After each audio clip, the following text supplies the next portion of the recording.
Bienvenue sur notre chaîne. N'oubliez pas de vous abonner pour ne pas manquer les nouvelles vidéos. Bon visionnage. La première fissure dans le monde parfaitement construit de Michael Stevens apparut un mardi matin d'octobre, bien qu'il ne l'a reconnu comme tel que beaucoup plus tard. Il se tenait dans sa spacieuse cuisine, observant la vapeur s'élever de sa tasse de café, tandis que Sarah s'affairait autour de l'îlot de marbre, ses talons claquant contre le parquet avec une urgence inhabituelle. « Tu pars tôt encore » observa-t-il, sa voix soigneusement neutre.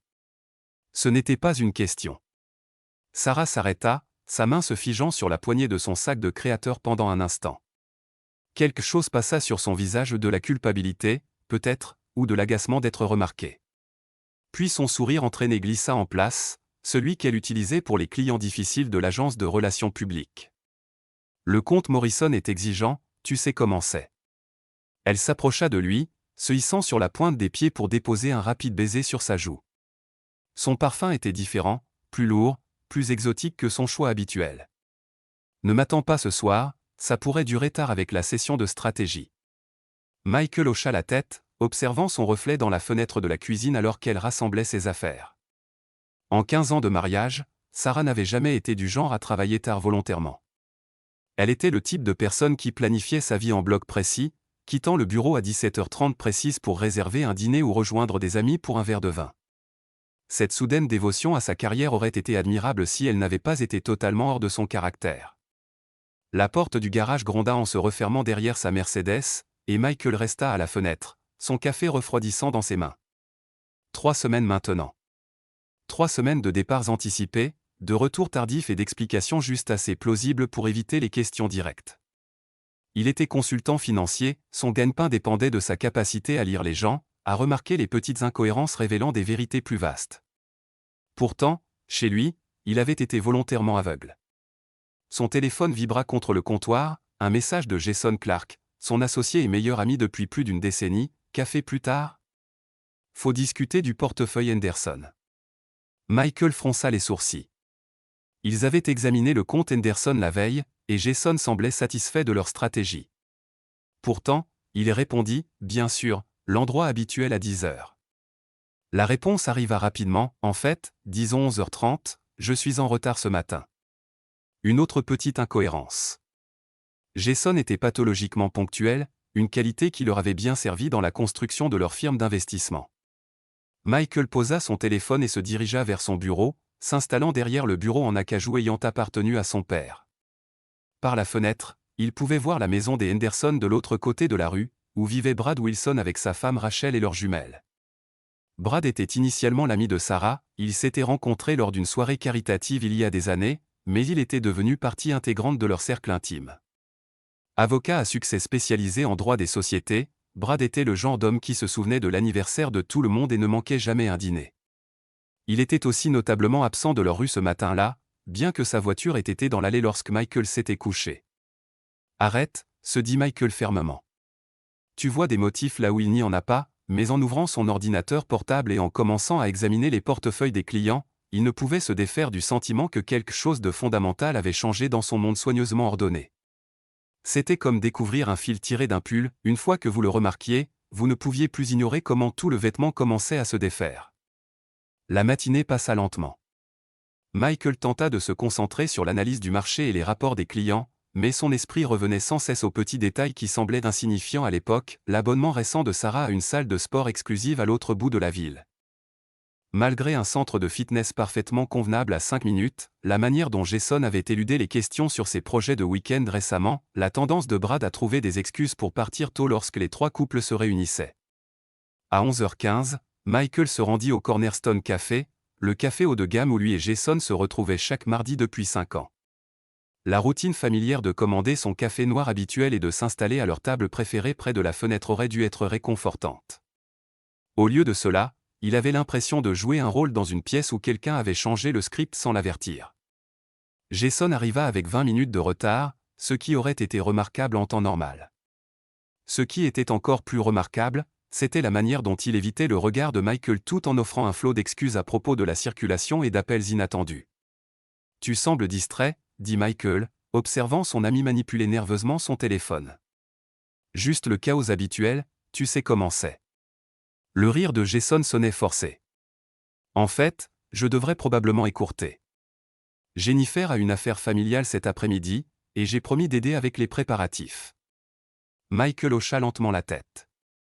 La femme de Jason, Jennifer, rendait visite à sa sœur à Phoenix, un voyage que Jason avait mentionné la veille, se plaignant d'être laissé seul pour la semaine. Soit la mémoire de Jason défaillait, soit il mentait. Compte tenu de l'attention habituellement aiguisée de Jason pour les détails, un échec de mémoire semblait improbable. Ils discutèrent du portefeuille Henderson pendant exactement 12 minutes avant que Jason ne déclare qu'il devait partir. Michael observa par la fenêtre du café son associé se précipiter vers sa BMW, téléphone déjà collé à l'oreille avant même de fermer la portière. L'après-midi apporta une autre fissure dans la façade. Michael passa au cabinet d'avocat de Brad pour discuter de la mise à jour de son testament, une affaire de routine dont il parlait depuis des mois. La réceptionniste l'informa que M. Wilson était au tribunal toute la journée, malgré le fait que Brad avait mentionné au dîner le week-end précédent qu'il essayait d'éviter les travaux judiciaires pour passer plus de temps avec sa famille. Ce n'étaient pas des révélations bouleversantes. Les gens changeaient leurs plans, oubliaient des détails, et tiraient la vérité sur leurs emplois du temps. Mais Michael avait bâti sa carrière sur la compréhension que les marchés financiers, comme les comportements humains, suivaient des modèles. Les fluctuations aléatoires étaient rares, généralement, il y avait des causes sous-jacentes attendant d'être découvertes. Ce soir-là, Sarah rentra à près de 22 heures, les joues rouges et les cheveux légèrement ébouriffés, comme si elle y avait passé les doigts. Elle offrit une autre histoire de difficultés avec les clients et des délais exigeants, mais il y avait quelque chose de différent dans son attitude, une sorte d'épuisement satisfait qui rappelait à Michael, de manière inconfortable, comment elle était après leurs premières années ensemble. « Comment était ta journée » demanda-t-elle, s'installant à côté de lui sur le canapé en cuir où il faisait semblant de lire. Calme. Café avec Jason, passage au bureau de Brad. Il observa son visage attentivement. Brad était au tribunal toute la journée. Murmura Sarah, son attention déjà attirée par son téléphone. Il travaille trop dur. C'est drôle, il a mentionné au dîner la semaine dernière qu'il essayait d'éviter le travail judiciaire. Le pouce de Sarah s'arrêta sur son écran pendant une fraction de seconde. Eh bien, tu sais comment c'est. Les choses changent. Oui, pensa Michael, les choses changeaient certainement.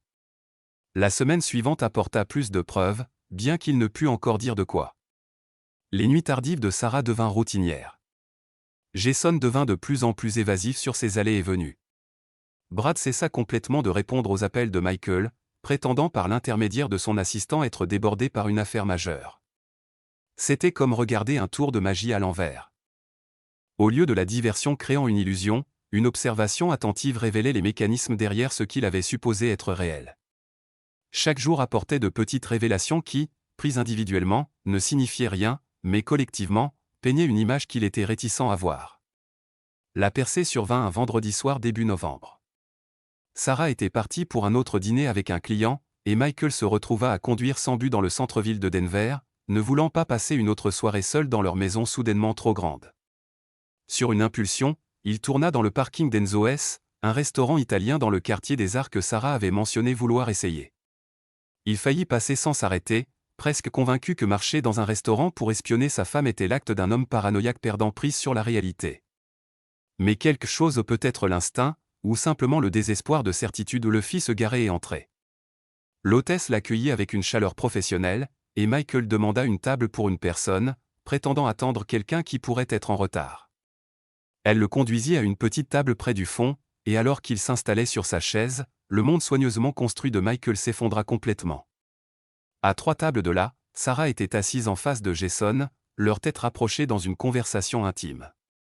Sa main reposait sur la table, et les doigts de Jason étaient entrelacés avec les siens. Ils ont l'air d'amants. Non, se corrigea Michael avec une honnêteté brutale, ils ont l'air de personnes qui sont amants, à l'aise et familiers avec le toucher de l'autre. Michael resta figé, observant sa femme rire à quelque chose que Jason disait, observant son associé se pencher pour murmurer quelque chose qui faisait rougir Sarah de plaisir. Ils commandèrent du vin, partagèrent une entrée et progressèrent dans leur repas avec le rythme facile d'un couple qui avait fait cela plusieurs fois.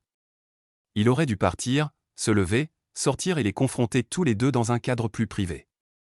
Au lieu de cela, Michael resta sur sa chaise, hypnotisé par la destruction de tout ce qu'il avait cru sur sa vie.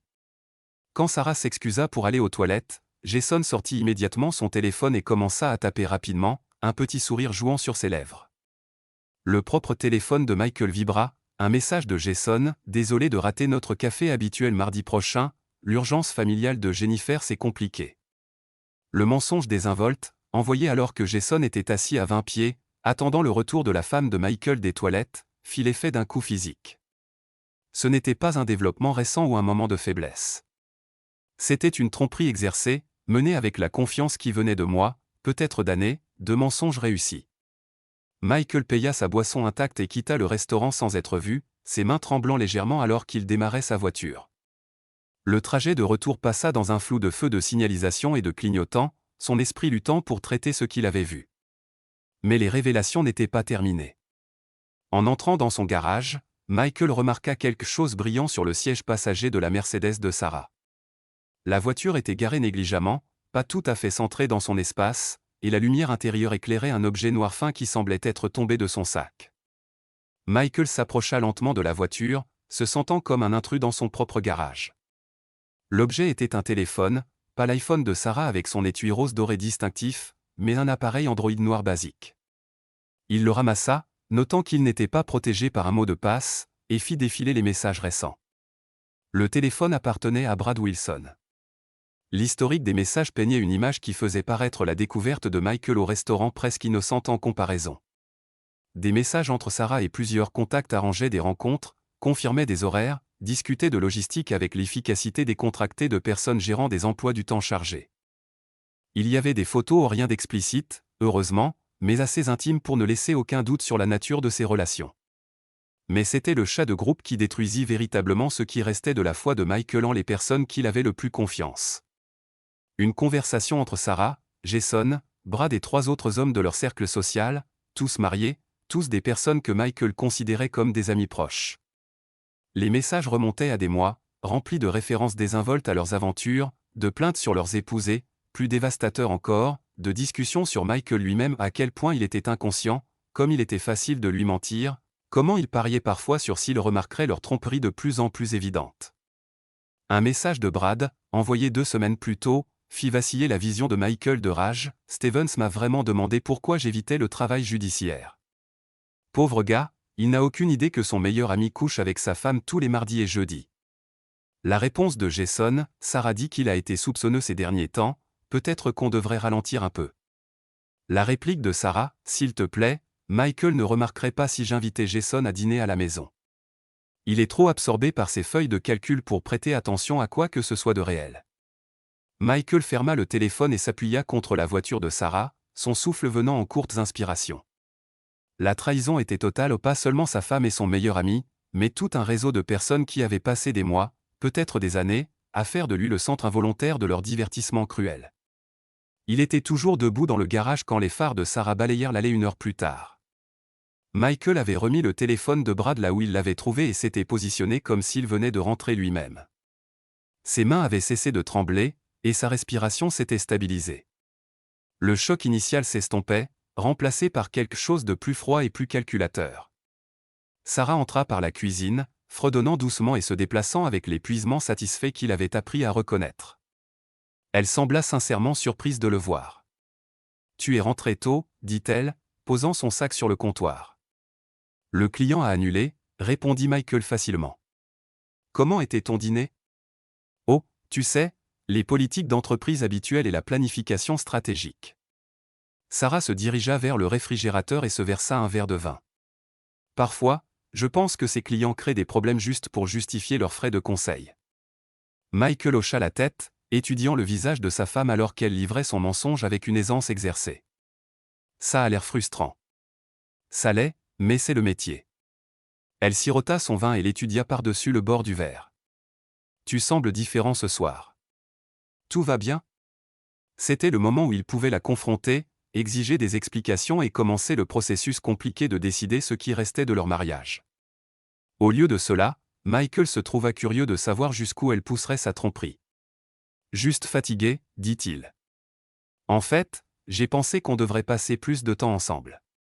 Peut-être planifier un week-end, juste nous deux. » Quelque chose vacilla dans les yeux de Sarah ou de la panique, peut-être, ou du calcul. Ça semble merveilleux, mais mon emploi du temps est fou en ce moment. Peut-être après que le comte Morrison se calme. Bien sûr, quand ça t'arrange.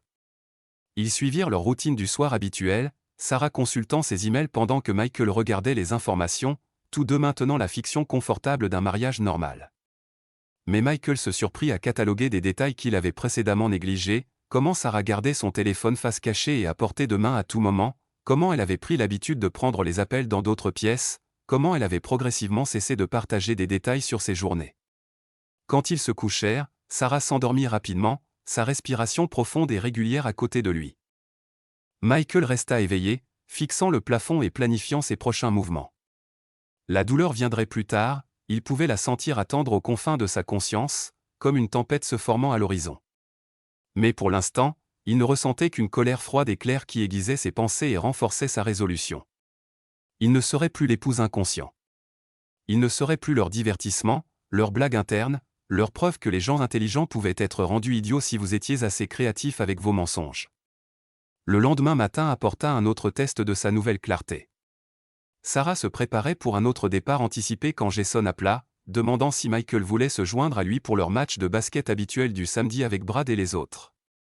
En fait, dit Michael, observant le reflet de Sarah dans la fenêtre de la cuisine, je pense que je vais passer cette semaine. Sarah et moi allons passer du temps ensemble. La main de Sarah se figea sur ses clés de voiture. Vraiment ? J'ai pensé qu'on pourrait conduire jusqu'à Aspen pour la journée, voir les couleurs d'automne. Il pouvait voir la guerre d'émotions sur son visage, frustration de voir ses plans perturbés, peur d'annuler ce qu'elle avait réellement prévu de faire, et le besoin de maintenir son histoire de couverture. Ça a l'air charmant, dit-elle finalement, mais j'ai promis à Rachel de l'aider avec quelque chose aujourd'hui. On remet ça ? Rachel Wilson, la femme de Brad, qui, selon les messages du téléphone, était en visite chez sa mère hors de la ville. Un autre mensonge livré sans hésitation. Bien sûr, dit Michael, peut-être le week-end prochain. Il écouta la voiture de Sarah sortir de l'allée, puis s'assit avec son café et commença à planifier sérieusement. La douleur était toujours contenue par sa colère, mais il pouvait la sentir pressée contre ses défenses. Bientôt, il devrait confronter ce qu'était réellement son mariage, ce que signifiaient ses amitiés, quel genre d'homme il était pour que tant de gens l'aient trouvé si facile à tromper. Mais pas encore. D'abord, il avait du travail à faire. Michael Stevens avait bâti sa carrière sur la compréhension que chaque système avait des vulnérabilités, chaque façade avait des faiblesses structurelles qui pouvaient être exploitées par quelqu'un d'assez patient pour les étudier. Sa femme et ses amis avaient fait une erreur cruciale dans leur tromperie élaborée, ils avaient supposé que sa confiance le rendait impuissant. Ils étaient sur le point d'apprendre à quel point ils avaient tort. Le téléphone sonna, le tirant de ses pensées. La voix de Sarah était lumineuse et joyeuse à l'autre bout, j'ai oublié de mentionner, je déjeune avec les filles aujourd'hui avant d'aider Rachel. Ça pourrait durer tard. Amuse-toi, dit Michael, sa voix parfaitement neutre. Tu es le meilleur. Je t'aime. Je t'aime aussi. Il raccrocha et s'assit dans le silence soudain de sa maison, entouré de 15 ans de souvenirs partagés qu'il devait maintenant examiner et classer, ce qui avait été réel, ce qui avait été une performance, ce qui avait été des mensonges purs et simples. La tâche semblait écrasante, mais Michael avait toujours été méthodique. Il commencerait par ce qu'il savait avec certitude et travaillerait à partir de là. Il apprendrait tout ce qu'il y avait à savoir sur les personnes qu'il avait trahies, et puis, quand il serait prêt, il leur montrerait exactement ce qui se passait quand on prenait la gentillesse pour de la faiblesse, la confiance pour de la stupidité. Le jeu ne faisait que commencer. Le lundi matin après la découverte de Michael semblait être le premier jour d'une vie différente. Il était assis dans son bureau à domicile, entouré des attributs familiers de sa carrière réussie, des récompenses de publications financières, des photos avec des clients importants, une vue sur les montagnes rocheuses à travers des fenêtres du sol au plafond. Mais tout semblait étranger maintenant, comme s'il habitait les souvenirs de quelqu'un d'autre. Sarah était partie tôt à nouveau, invoquant une autre réunion urgente avec un client. Cette fois, Michael ne fit même pas semblant de la croire. Au lieu de cela, il attendit exactement 15 minutes après que sa voiture eut disparu dans la rue, puis passa un coup de fil qu'il repoussait depuis samedi. Hartley Investigation répondit, une voix rauque appartenant à Frank Hartley, un ancien détective de la police de Denver qui se spécialisait désormais dans les enquêtes corporatives et personnelles. Frank, c'est Michael Stevens. On s'est rencontrés au dîner de la Chambre de commerce l'année dernière. Stevens, c'est ça? Consultant financier. Que puis-je faire pour vous? Michael avait répété cette conversation, mais les mots semblaient encore étranges dans sa bouche. J'ai besoin d'une vérification approfondie des antécédents de plusieurs individus, personnels et financiers. Je veux tout savoir, dettes, actifs, affaires commerciales, habitudes personnelles, tout ce qui n'est pas immédiatement évident pour un observateur occasionnel. La voix de Frank se fit plus aiguë, d'un intérêt professionnel. On parle de partenaires commerciaux potentiels ou de quelque chose de plus personnel. Plus personnel, dit Michael doucement. Beaucoup plus personnel. Je vois. Eh bien, mes tarifs sont de $500 par jour plus les frais, tenue minimum de 3 jours à l'avance. Et Michael, quoi que je trouve, vous aurez toute la vérité. Certains clients n'aiment pas ça. La vérité est exactement ce pourquoi je paie. Michael fournit les noms, Sarah, Jason, Brad, et 3 autres de leur cercle social dont la participation au chat de groupe était indéniable. Frank promit des rapports préliminaires dans les 48 heures et des dossiers complets dans la semaine. En raccrochant, Michael ressentit une étrange sensation de calme l'envahir. Pour la première fois depuis vendredi soir, il agissait au lieu de simplement réagir. La prochaine étape nécessitait une manœuvre plus délicate. Michael passa la matinée à examiner les dossiers de leur firme d'investissement, cherchant des irrégularités qu'il aurait pu manquer en faisant aveuglément confiance à son partenaire. Jason avait toujours géré les stratégies fiscales complexes pour leurs clients à haute valeur nette, revendiquant une expertise dans les régulations internationales que Michael était heureux de déléguer. Maintenant, en examinant ces mêmes dossiers avec des yeux méfiants, Michael commença à voir des schémas qui lui glaçaient le sang, des comptes offshore qui semblaient n'avoir aucun but légitime, des transactions survenant juste avant les délais de rapport trimestriel, des fonds de clients déplacés à travers une série byzantine de transferts avant d'atteindre leur destination finale. Jason ne se contentait pas de tromper sa femme, il volait leurs clients et impliquait Michael dans le processus.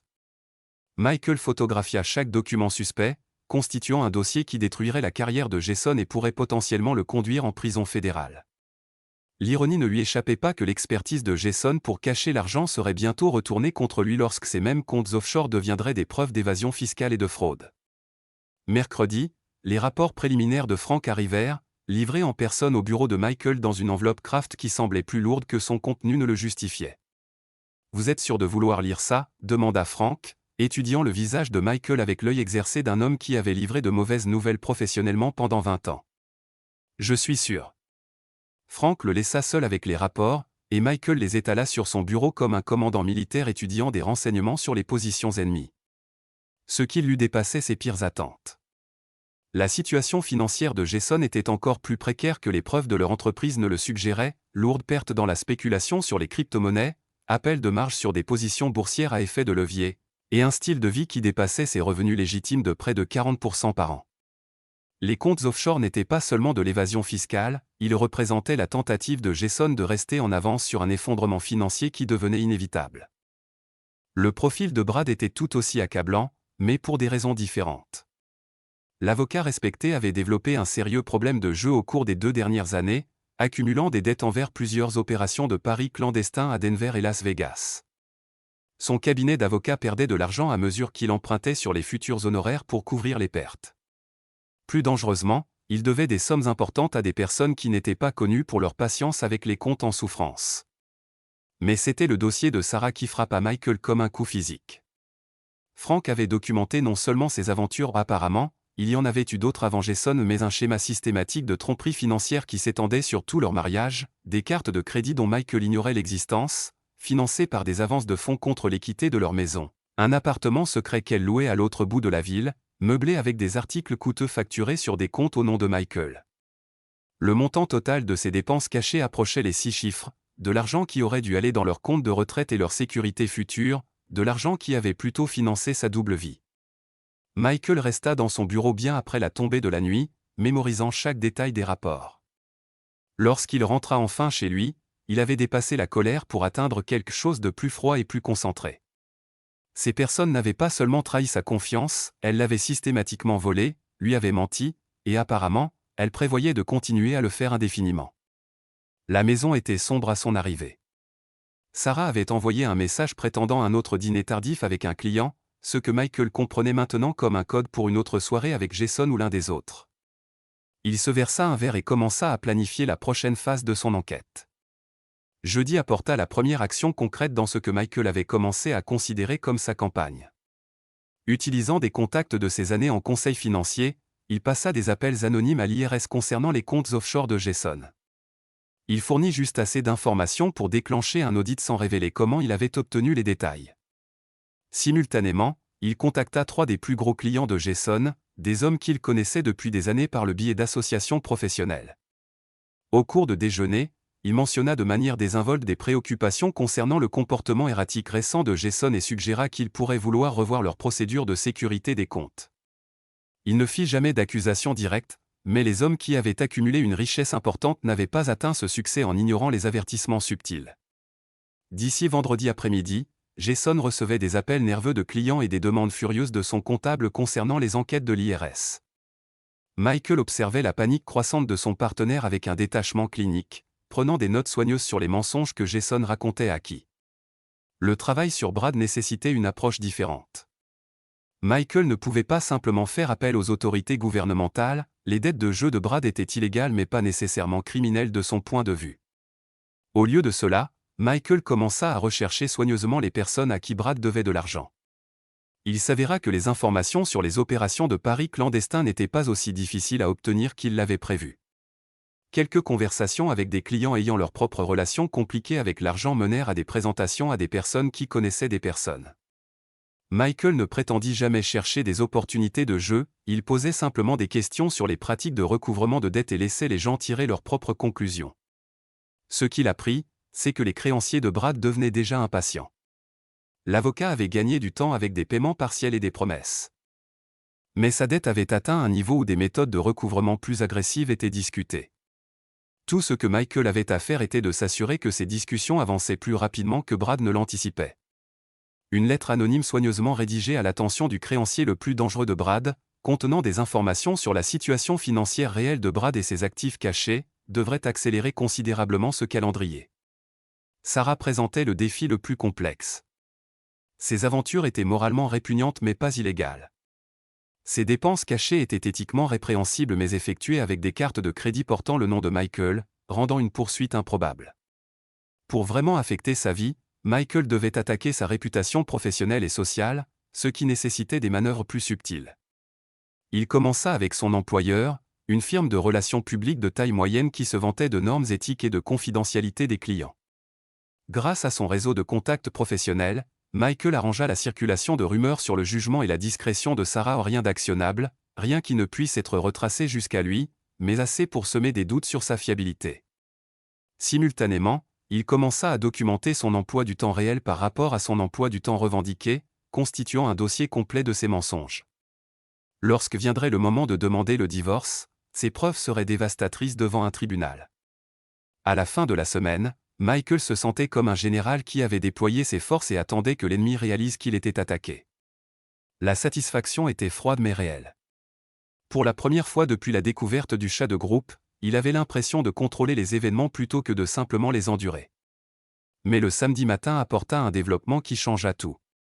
Michael passait en revue les plans du week-end avec Sarah autour d'un café lorsqu'elle fit une annonce qui arrêta son cœur. « J'ai quelque chose à te dire », dit-elle, sa voix portant une note inhabituelle de nervosité. « Je suis enceinte. » La tasse de café de Michael s'arrêta à mi-chemin de ses lèvres. « Tu es quoi? Enceinte? » Environ 8 semaines. Le sourire de Sarah semblait forcé, et elle évitait son regard.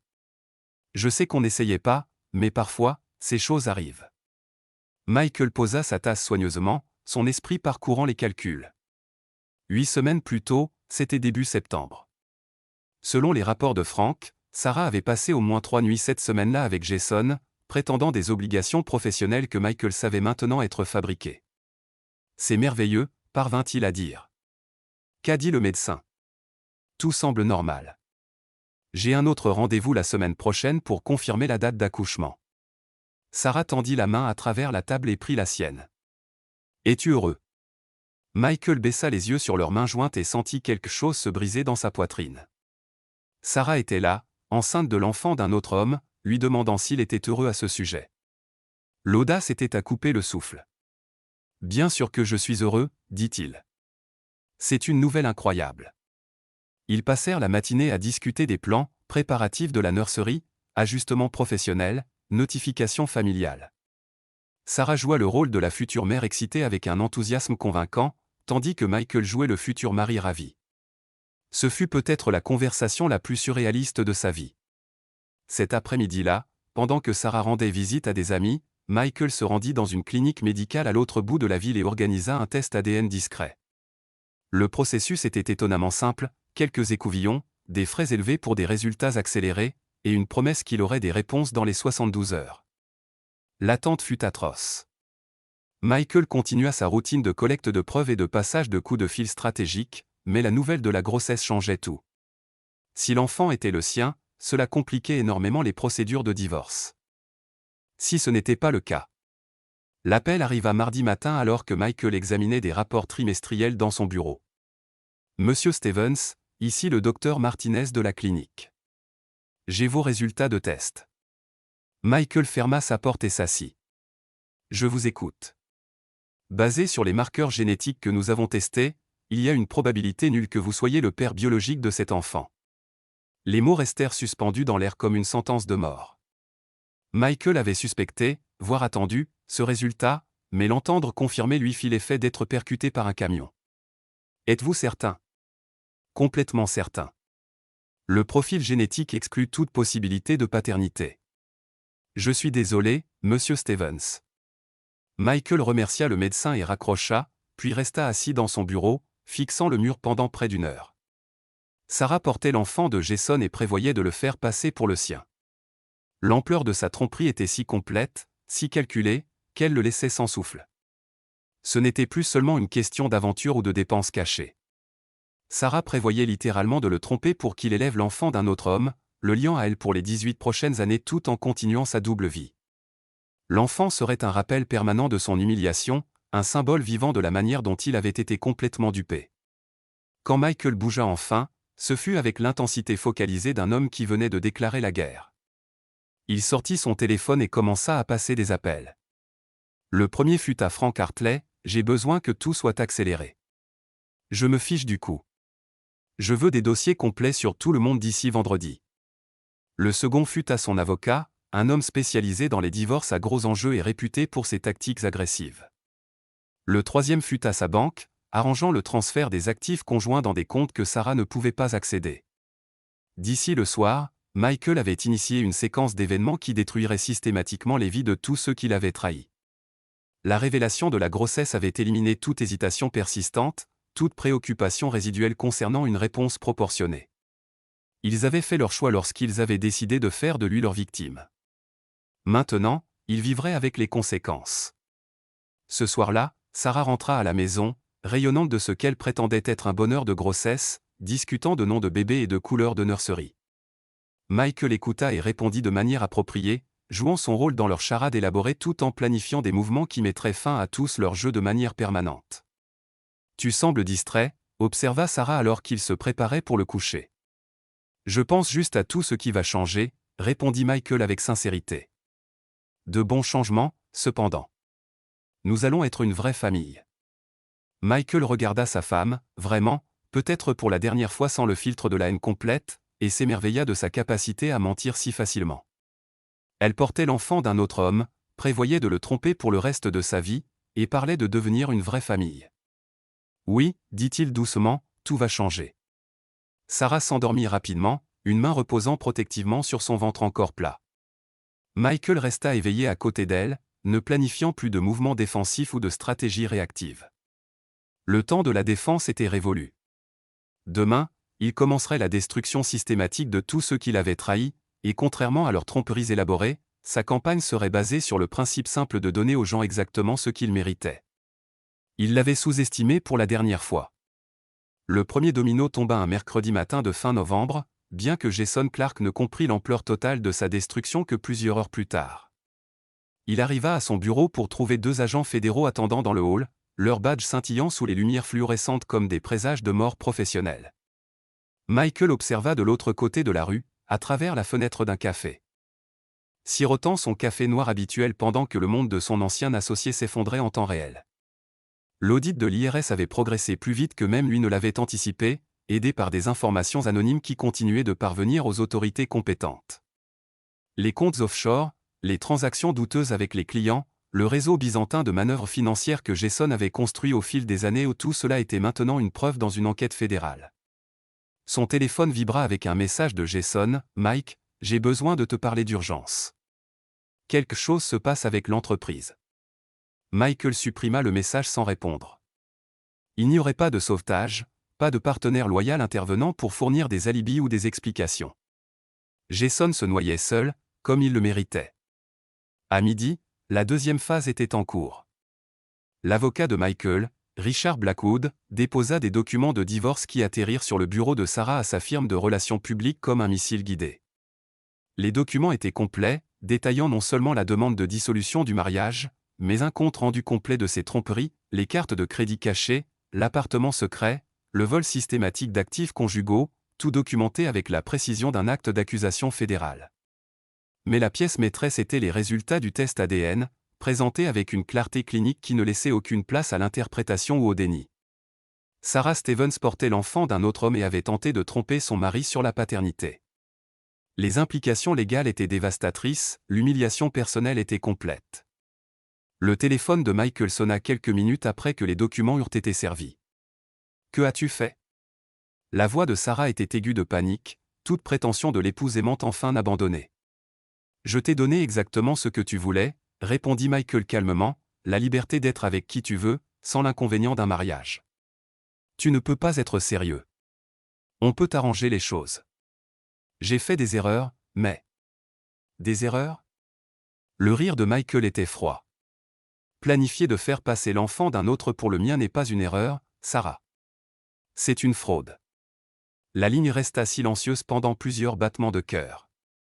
Quand Sarah parla à nouveau, sa voix avait changé, plus dure, plus calculatrice.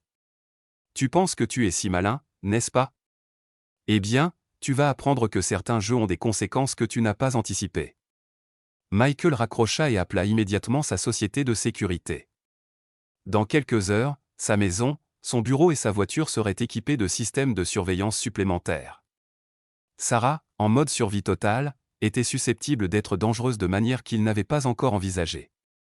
Le troisième élément de sa campagne commença ce soir-là avec un appel d'un numéro non répertorié. « Monsieur Wilson, ici Tony Marchetti.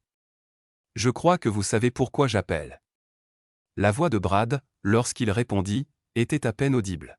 « Je peux expliquer. J'ai juste besoin d'un peu plus de temps. » Le temps est écoulé, conseiller. Nos amis communs sont très déçus de vos récentes performances.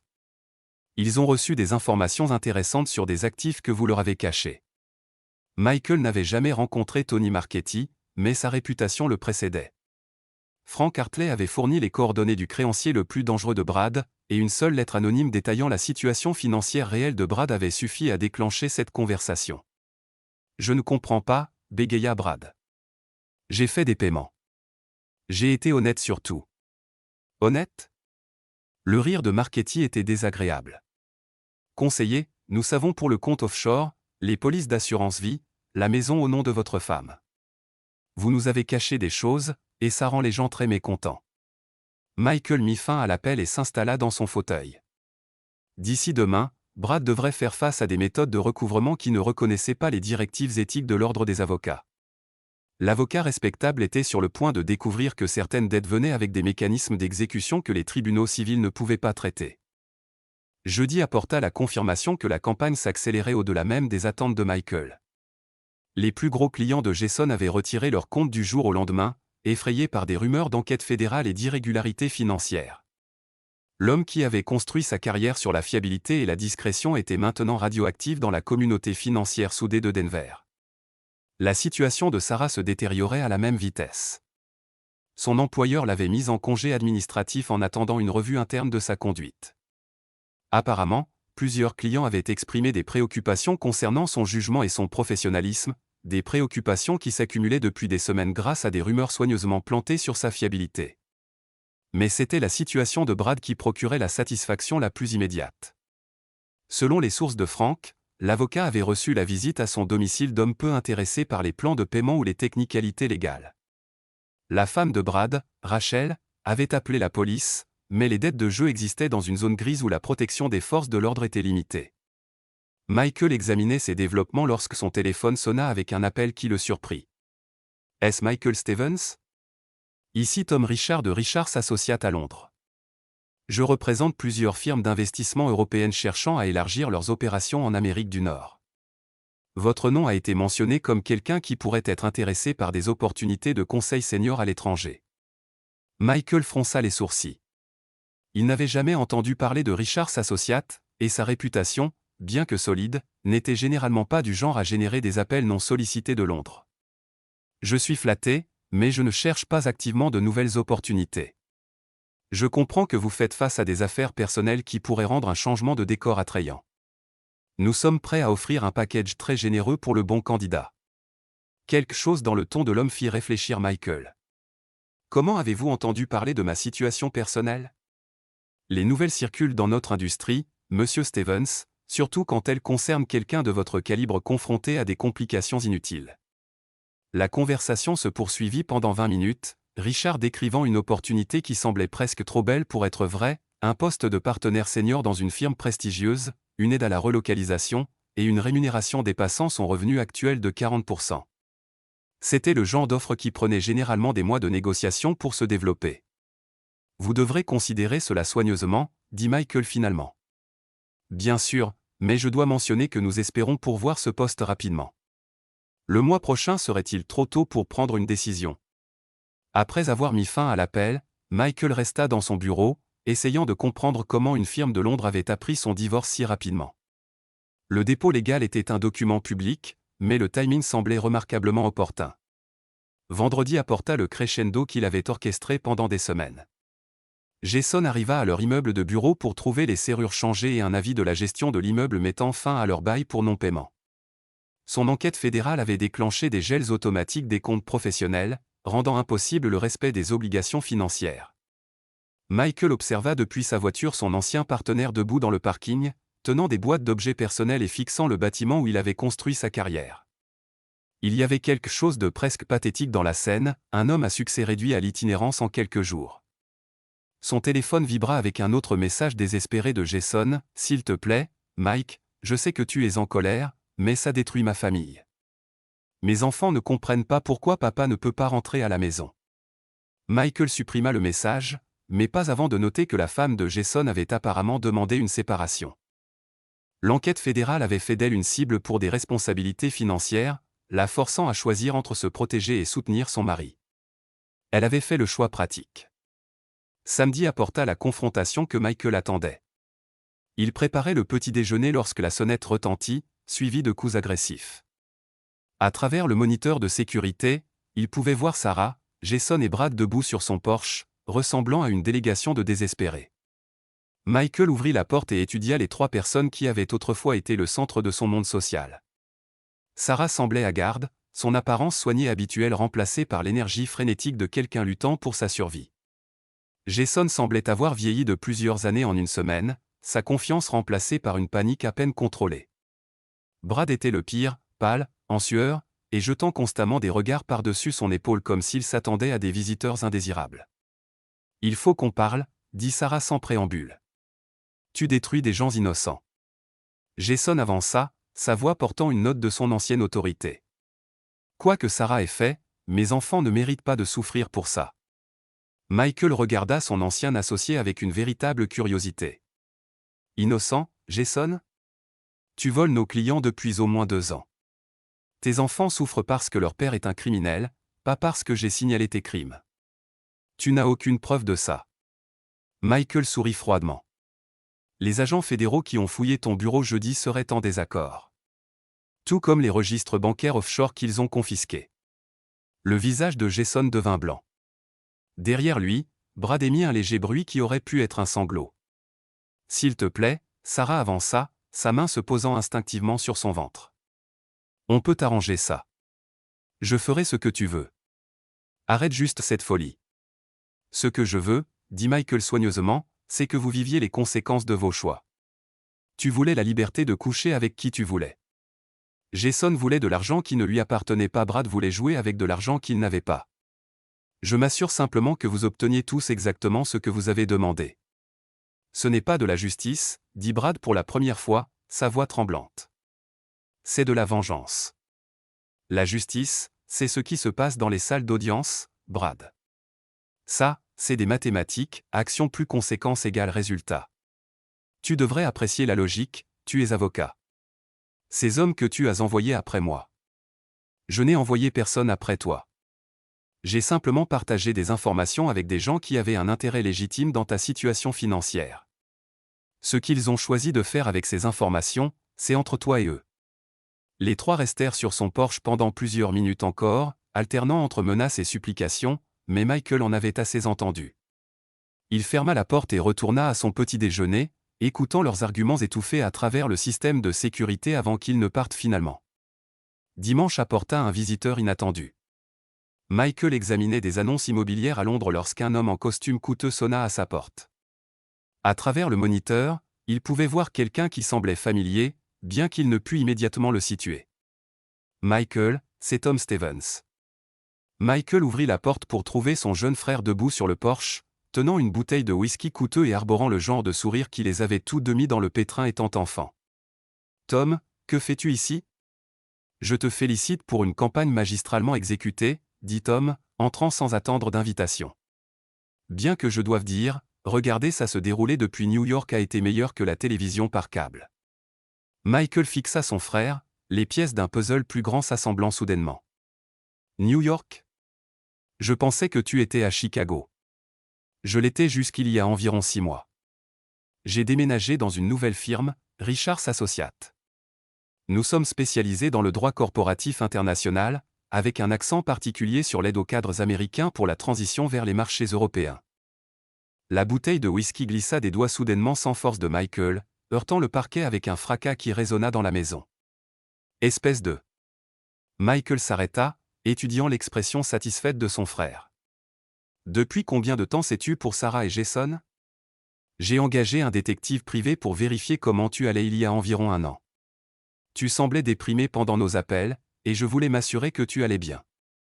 Tom haussa les épaules. Quand j'ai appris ce qui se passait, j'ai pensé que tu finirais par le découvrir toi-même. Je voulais juste m'assurer que tu avais des options quand tu le ferais. L'offre d'emploi est complètement légitime. J'ai peut-être accéléré le processus et assuré que ton nom soit mentionné au bon moment, mais le poste est réel. Bureau à Londres, voix de partenaire senior, tout le package. Michael s'effondra dans un fauteuil, submergé par la réalisation que sa vengeance soigneusement orchestrée avait été guidée par la main invisible de quelqu'un d'autre. Les informations que j'ai données à Marchetti sur les actifs de Brad, où penses-tu que j'ai obtenu les détails sur les comptes offshore et les propriétés cachées ? L'enquête de Frank Hartley. Frank est bon, mais pas à ce point. Ces détails venaient du département de comptabilité forensique de ma firme. Nous suivons les irrégularités financières de Brad depuis des mois, attendant le bon moment pour les déployer. Et les comptes offshore de Jason ? J'ai peut-être fourni quelques conseils sur les violations spécifiques qui déclencheraient la réponse fédérale la plus rapide.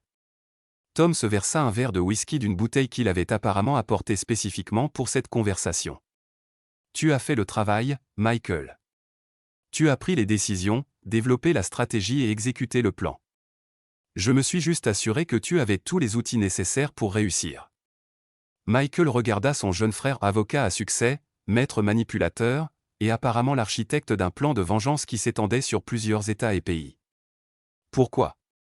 Parce qu'ils ont fait l'erreur de faire du mal à quelqu'un qui m'est cher, dit Tom simplement. Et parce que je voulais voir si tu avais toujours l'instinct de tueur qui faisait de toi une terreur dans l'équipe de débat au collège. Lundi apporta les confirmations finales que leur campagne avait atteint une victoire totale. L'enquête fédérale sur Jason s'était élargie pour inclure des accusations de blanchiment d'argent et de fraude. Sa femme avait demandé le divorce et coopérait avec les autorités pour minimiser sa propre exposition légale. L'homme qui avait construit sa vie sur la confiance des autres faisait face à des décennies en prison fédérale. Brad avait disparu au cours du week-end, ne laissant qu'une note pour sa femme expliquant qu'il gérait ses obligations hors de l'État. Rachel Wilson séjournait apparemment chez sa sœur en Californie, peu disposée à risquer les méthodes de recouvrement que les créanciers de Brad pourraient employer. La situation de Sarah était peut-être la plus dévastatrice. Sa grossesse, combinée à l'humiliation publique des procédures de divorce, l'avait rendue inemployable dans l'industrie des relations publiques de Denver, soucieuse de son image.